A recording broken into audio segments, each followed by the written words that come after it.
Hola y bienvenidos a una clase más del profesor Giver.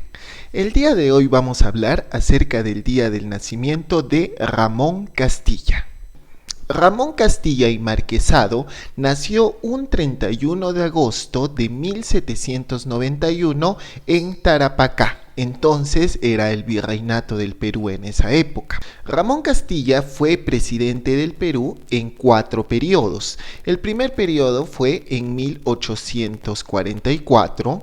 Después de 1845 a 1851 y después de 1855 a 1862 y finalmente en 1863.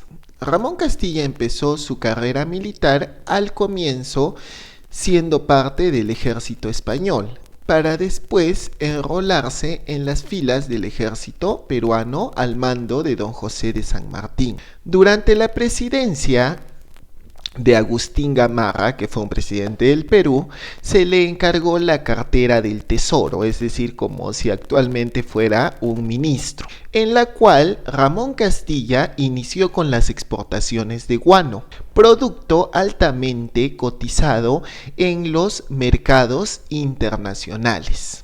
Las exportaciones empezaron a incrementarse más y más hasta el año de 1845, en el cual Ramón Castilla fue elegido como presidente de la República del Perú.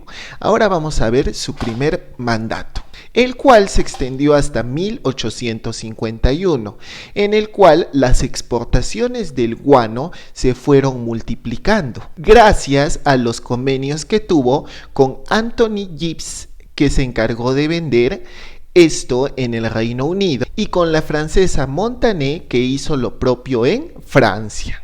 Para facilitar el transporte del guano, entonces Ramón Castilla también debió hacer muchas mejoras, entre las cuales hizo el primer ferrocarril entre Lima y Callao en 1851. Entonces el Perú fue uno de los primeros países americanos en tener ferrocarriles, los cuales son los trenes. Entonces Ramón Castilla se preocupó de esto, entonces tuvimos trenes mucho antes que otros países, lo cual trajo mucho progreso en dicha época, ya que en esa época era algo muy moderno. Además, para extraer más el guano, que era un negocio muy rentable aquí en nuestro país, se trajo a miles de inmigrantes chinos para que puedan hacer la extracción de este recurso natural. Además, hubieron muchas mejoras tanto en el campo educativo, en el campo de la defensa nacional y también en la justicia de nuestro país. Durante su segundo mandato de Ramón Castilla, el cual se prolongó hasta 1862, ¿qué hizo?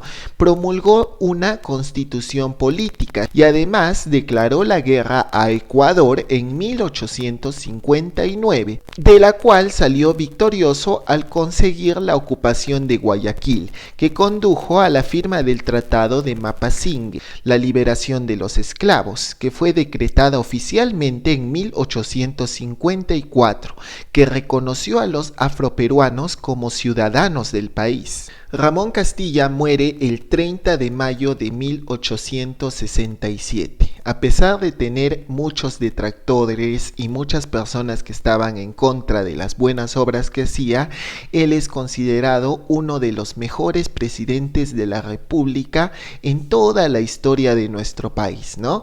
Esos presidentes que actualmente hacen falta en nuestro país, ya que lamentablemente los políticos ingresan solamente a cometer actos de corrupción y ver su propio beneficio, lo cual no favorecen nada a nosotros, ni a ti, ni a mí, ni a nadie de los que somos patriotas nos favorecen, sino que les favorece a ellos y a sus allegados.